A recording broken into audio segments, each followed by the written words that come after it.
So my third trimester was very long. Welcome back to my channel. Today I'm going to be giving my third trimester recap video. My third trimester was very long. It was good up until it wasn't. So I'm going to list some of the pros and some of the cons. Some of the cons first would be sleeping issues. It was very hard to sleep in my third trimester. I was tossing and turning all the time. I had a lot of discomfort from pelvic pressure to hip pain. Closer to the time I was giving birth, I had a lot of loose stools, which was horrible. I was like on the toilet all the time. I know, TMI. I was emotional. I'm already a very emotional person.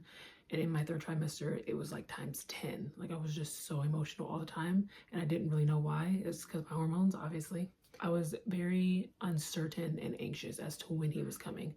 So in my third trimester, I was dilated up until 6 centimeters for a really long time, probably for about a month. I always thought that when I was 6 centimeters dilated, that meant that I was in active labor. Not at all. So 16 weeks dilated for a whole month, and I was just very uncertain, very anxious all the time, just like, when is he gonna come? When is he gonna come? When is he gonna come? The third trimester hunger is real. I always heard people talk about it, like, you're gonna be hungry in your third trimester. I was starving all the time. And then another con that I would like to talk about would be I had like uncaused bleeding. So my husband and I experienced bleeding at 29 weeks and then again at 35 weeks. No one could tell me what it was from. I had a lot of tests done. I was in and out of the hospital. They had my son hooked up to the monitors. They were monitoring his heartbeat.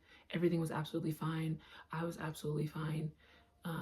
That caused a lot of anxiety and a lot of stress as well. Some of the pros to my third trimester would have been my 3D ultrasound. So I did find out that my son had a lot of hair because of this 3D ultrasound that I had to get to see like where the bleeding was coming from. The ultrasound came back clear, but they were able to see that my son had a head full of hair.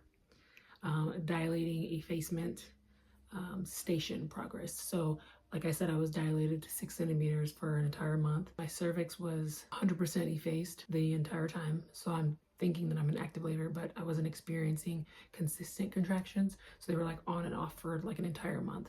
So it was like false labor for about 4 weeks.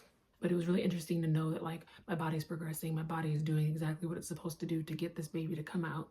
But it was stressful because I'm like, okay, could tomorrow be the day? Could today be the day? Is he gonna come? When is he gonna come? So it was a lot of uncertainty following that as well. Another pro would be like once he dropped lower, I could breathe more. Like he was no longer sitting right underneath my diaphragm. He was like just in my pelvic area. So I could breathe. That was a pro. Had lots of hair. That was another pro. Dilating, effacement, the station progress. It was really interesting to see like, okay, my body's progressing.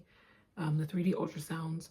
And then I think the best pro was having him at 39 plus 2. So a lot of people told me that I would go over 40 weeks and that I would have a long labor because I'm a first-time mom.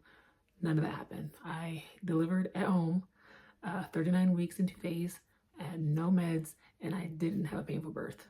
And it was only 3 hours long from start to finish. From the time my water broke to the time he was here, 3 hours.